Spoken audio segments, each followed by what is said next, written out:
So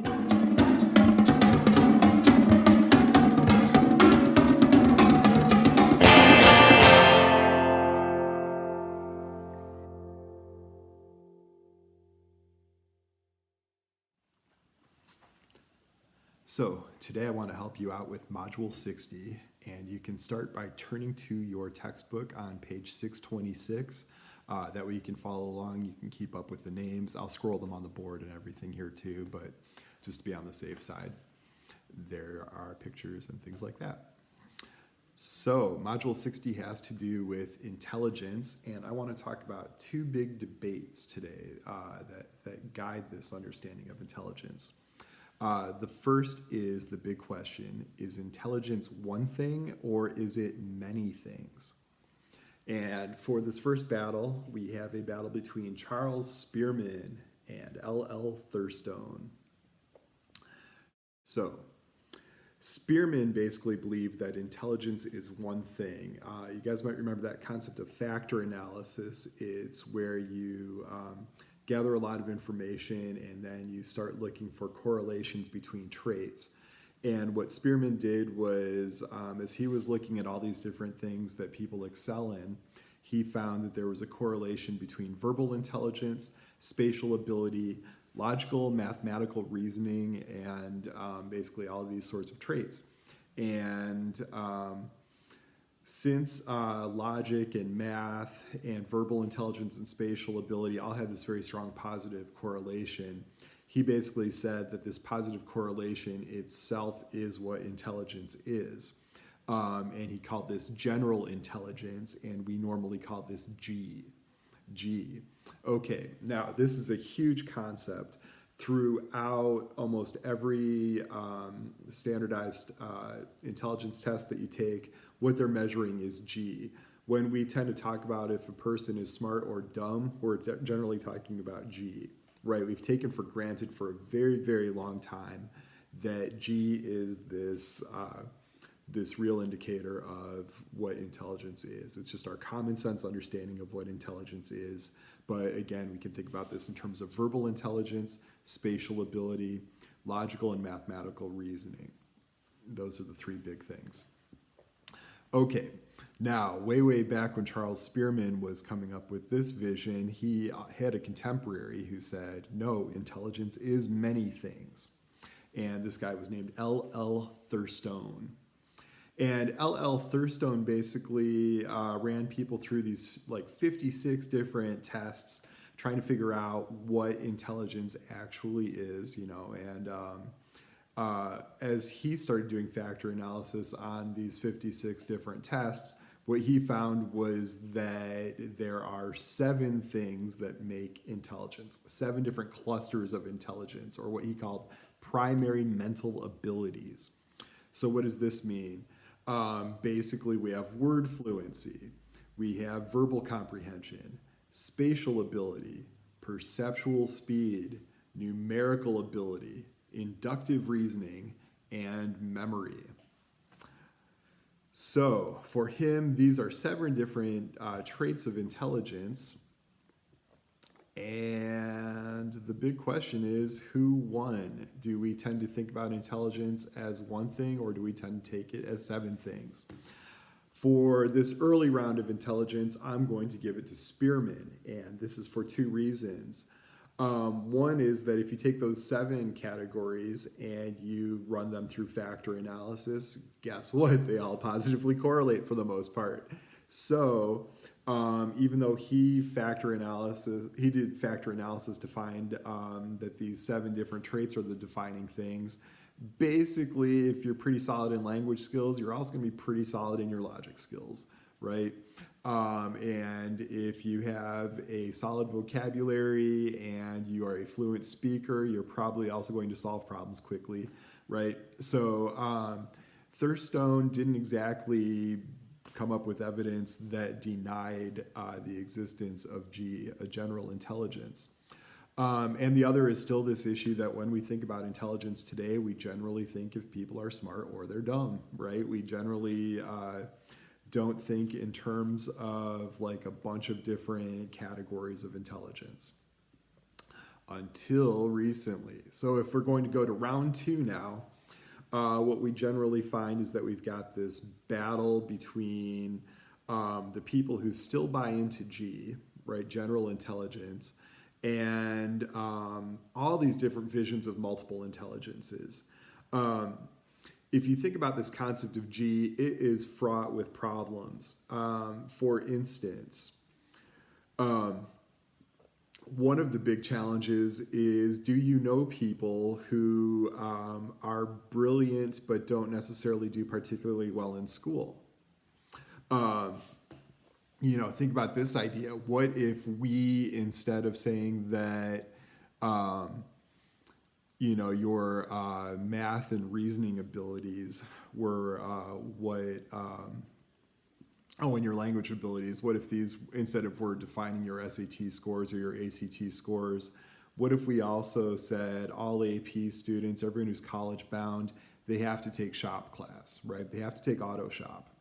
And basically your ability to be valedictorian, it's not only going to hinge on your math abilities, your scientific abilities, your literacy abilities, but it's also going to be about how well you can fix cars, find problems in transmissions, redesign automobiles, all of that kind of stuff.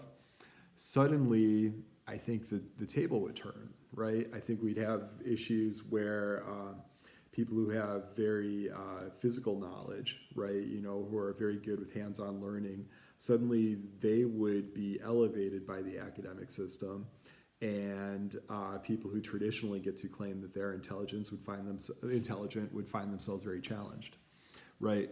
How often do you find people who are very creative, very musical, very artistic, who don't necessarily excel in math? It's fairly common, right?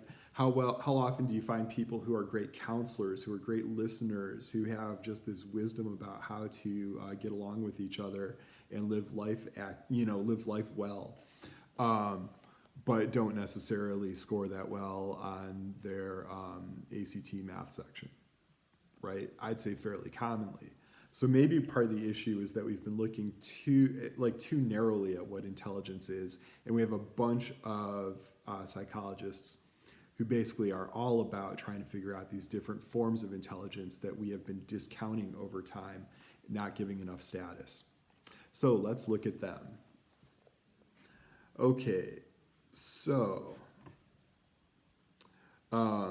we've looked at some of the issues with G. Let's talk about Howard Gardner. Howard Gardner has to be the most popular researcher in intelligence today. This reminds me, I left my book upstairs. Let me grab that for you. I am back, and this is probably appearing backwards to you guys. But Howard Gardner, Multiple Intelligences. This is a present from Mrs. Babbitt. She gave it to me. And over 200,000 copies sold. This is a book that, like, if you're waiting for a flight, you could just buy at the airport gift shop. Like, it was a really, really big book. And Gardner was all about trying to look at the problems with looking at G. And there are a few issues with G. One is this discriminatory thing that G tends to do, where we look at intelligence from a very narrow, logical, analytical, linguistic lens. And then if you think about how that applies to schooling, we tend to prioritize those sorts of gifts, and we evaluate other sorts of gifts. So we under-nurture other sorts of gifts, right? So Gardner was very big in helping people reconsider how we think about classroom education. He's very big into social justice, trying to think about different ways that classrooms can serve the good of all people. And a lot of what we find is that these different types of intelligence that he delineates, what we understand about the brain actually backs them up. That there isn't, like in the past, I think we would have just thought, prefrontal cortex, this is the rational, logical, analytical part of the brain. This is where all the intelligence is right here, right? Well, no, creativity is not located there. to the same extent that you might think. Bodily kinesthetic intelligence is not located there. That's more in the primary motor cortex. Emotional intelligence, things like that, these are not fixed in just one region of the brain. What this means is that different areas of the brain could be damaged and you could still retain other types of intelligence. You don't just lose all types of intelligence just because you take a brick to the head right here or something like that, right? Okay, so what are these different types of intelligence to Gardner? First of all, he talks about linguistic. Linguistic is language. We've already got that through G. We're familiar with that one, right? Our speaking skills, our vocabulary, our ability to learn other languages, to speak persuasively, logically, all that kind of stuff. Then we have logical mathematical, which is also typical of G, right? This would be our problem-solving skills, and this would be our math skills. Then we have musical, our ability to compose music, play with other musicians, all that kind of stuff. He believes that's a separate intelligence. Then we have spatial, and this would be our ability to play Tetris well. This would be our ability to judge distances, our ability to see forms well. You know, if you were an architect trying to imagine how buildings might look, how to piece things together. If you were doing construction, your ability to basically measure correctly, envision a final project, work correctly toward those goals. All of these things would fall under visual, play video games, any of that kind of stuff. Spatial. Okay, and then we have bodily kinesthetic. This would be the ability to play sports well. This would be the ability to dance. This is basically intelligence that's rooted in the body, how to jump hurdles, how to play volleyball, any of these sorts of things. Then we have intrapersonal. How well can we deal with our own emotions? How well can we manage our emotions? How well are we aware of how we're feeling? How well can we go through the day when we're struggling with anxiety? All of these things would be signs of intrapersonal intelligence. And then interpersonal. How well do we manage relationships? How well do we understand the feelings of other people? How empathetic are we? Then we have naturalistic, which was a controversial one for a while. Gardner insists this one is out there, but it is still being researched. A lot of people are kind of like, I don't know, maybe it doesn't count. But this would be our ability to kind of empathize with nature, to have a green thumb, to understand the importance of the environment around us, to basically grow plants, take care of animals, to have a connection to the earth. Sounds a little hippie-ish, but yeah, I kind of buy it. And then the last one that he is speculating on, the one that he was speculating on was naturalistic. He's basically said it's one of the 8. He's pushing for a 9th one now, which is called existential intelligence. And existential intelligence is basically how well you can address the big questions of life. You know, why are we here? What is the nature of God? How do we survive as a species? What is the best way to act? What should I do with my life? What does it all mean? These are the big existential questions. And he says that there is a type of intelligence rooted in the existential. Okay. One other big thing Gardner talks about is the savant phenomenon. So if we think about intelligence, you might have seen the movie Rain Man.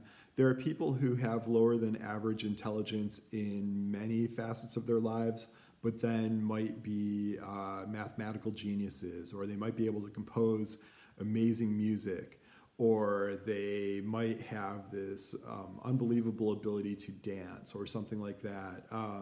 They might be able to pick up languages instantly. So we do see this thing where very frequently people who have what seems like limited intelligence are extremely gifted in other areas to these super genius levels. So yeah, this would be something that Gardner points to as support for the idea of multiple intelligences. The next guy we need to talk about is Robert Sternberg. And it's not exactly that Robert Sternberg disagrees with Gardner. It's that he's just kind of condensed Gardner. So what Gardner talks about is a triarchic theory of intelligence. Triarchic just means we've got three parts to it. So we have analytical intelligence. So this would be our traditional G, right? This would be logical. This would be our language, our linguistic intelligence. This would be spatial intelligence. These sorts of things. And then we have creative intelligence. Creative intelligence would be where you put the artistic, the musical, dance, the ability to adapt and innovate in novel situations, right? How do we deal with new problems? How do we create new strategies? How do we develop new stuff? This would all go under creative intelligence. And then we have practical intelligence. Practical intelligence would basically be your street smarts, your ability to deal with everyday problems. So you might find that interpersonal and intrapersonal intelligence, like these types of intelligence, fall under practical. Some of your problem solving falls under practical. But yeah, if you look at Gardner's theory, you can basically take his 9 ideas and you can stick them in this triarchic theory and it holds up just fine. So Sternberg, you just have kind of a condensed version of Gardner. Instead of naming everything its own intelligence, you just kind of categorize those different types of intelligence into these 3 main things: analytical, creative, and practical. And the next one we have here is Daniel Goleman. And Daniel Goleman is all about emotional intelligence. He thinks that as a culture, we have overemphasized the importance of G, that really understanding our emotions is a very important thing. He doesn't discount G.